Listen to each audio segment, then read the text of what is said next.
I am announcing today. মাতৃভূমির প্রতি প্রবল ভালোবাসার কারণে গাজা থেকে সরে যেতে চায় না কোনো ফিলিস্তিনি। এখানেই তাদের জন্ম, এখানেই তাদের মৃত্যু। আর এটি যেন গাজাবাসীর অপরাধ। তাদেরকে বাঁচার অধিকার দিতে যেন রাজি নয় কেউই, এমনকি ধনী মুসলিম আরব দেশগুলো পর্যন্ত।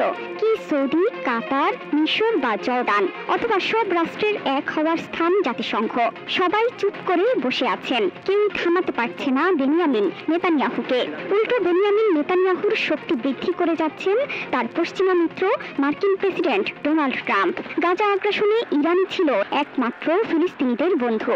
ইসরায়েলকে শিক্ষা দিতে বহুবার চেষ্টা করলেও এখন ইরানকে দমানোর চেষ্টায় মরিয়া হয়ে উঠেছে পশ্চিমারা।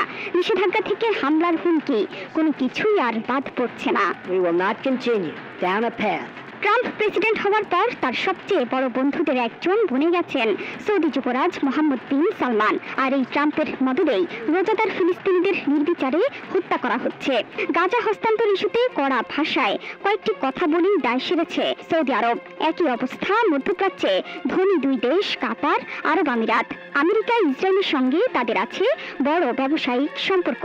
অন্যদিকে সামরিক দিক থেকে অত্যন্ত শক্তিশালী মুসলিম দেশ মিশরকে যেন অর্থ দিয়ে হাতের পুতুল করে রেখেছে আমেরিকা। ঘরের পাশেই মুসলিম ভাইদের বিরুদ্ধে এমন হত্যাযজ্ঞ দেখেও চুপ করে বসে আছে মিশরের শাসক সিসি। অন্যদিকে ইসরায়েলের পক্ষে এমন কিছু নেই যা করছেন না মার্কিন প্রেসিডেন্ট ডোনাল্ড ট্রাম্প। রুশ প্রেসিডেন্ট ভ্লাদিমির পুতিনকে টেলিফোন করে ইরান যাতে ইসরায়েলকে শেষ করতে না পারে সেই ব্যাপারেও সম্মতি আদায় করেছেন পুতিনের। আরব বিশ্বের চাপে ট্রাম্প ফিলিস্তিন দখলের পরিকল্পনা থেকে সরে আসলেও ইসরায়েলের এই আগ্রাসন বন্ধে কার্যকর কোনো পদক্ষেপ নিতে পারছে না জাতিসংঘ বা আরব বিশ্বের কোনো দেশ।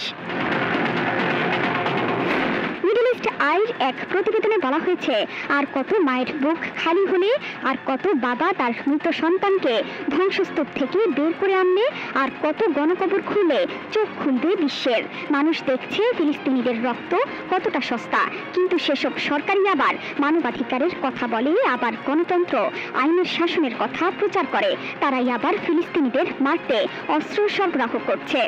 I am announcing today that we Zohra Chowdhury সেতু, ৭১।